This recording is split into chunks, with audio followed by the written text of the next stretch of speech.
अंधकार में बुलंद आवाज। वीर और अंजलि एक नए शहर में घर खरीदने की तलाश में थे। उन्होंने अंधकारपुर नामक एक पुराने बंगले के बारे में सुना, जो कि अब तक खाली पड़ा हुआ था।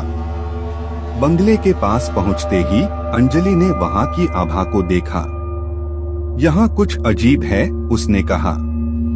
वीर ने हंसते हुए कहा, क्या अब भी भूतों की कहानियां सुनाना चाहती हो? अंजलि ने कहा, मजाक मत करो, यहाँ कुछ अलग ही बात है। वीर ने भी बंगले की आभा को महसूस किया और दोनों ने एक दूसरे की दिशा में देखा। बंगले की दीवारों पर अजीब सी नक्शे थे और उनमें ज्योतियों की एक सरणी थी जो अंधेरे में जगमगाती दिख रही थी। रात के समय जब दोनों बिस्तर पर सोने लगे, वीर ने अचानक अजीब सी आवाज सुनी। वह नींद से जागा और अंजलि को देखकर बोला, तुम्हें कुछ सुनाई दिया? अंजलि ने कहा, हाँ, वह आवाज क्या थी?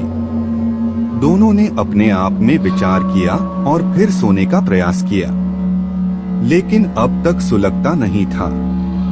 सुबह जब वह उठे, वीर ने वही आवाज की चर्चा की।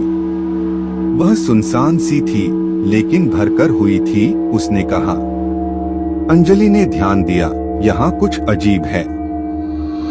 मुझे लगता है हमें इस बंगले के बारे में और अधिक जानकारी चाहिए। उन्होंने अधिकारियों से बात की और पता चला कि बंगले में 5 साल पहले एक पुरानी महिला की मौत हुई थी और उसकी आत्मा अब तक वहां बसी हुई है। वह महिला बंगले की छत पर अपनी आत्मा को सुकून देने के लिए धार्मिक तरीके से प्रयास कर रही थी। बंगले की छत पर उसके द्वारा रखी गई ज्योतियां उसी प्रयास का हिस्सा था।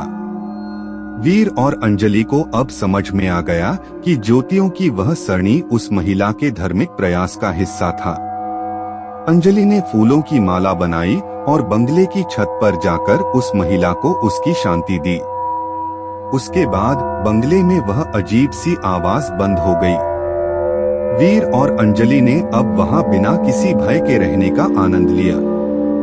यह कहानी हमें यह बताती है कि भूतों के रहने के स्थान पर अगर ध्यान और समझ से सम्मान दिया जाए, तो वह भूत भी हमें कोई परेशानी नहीं पहुंचा सकता।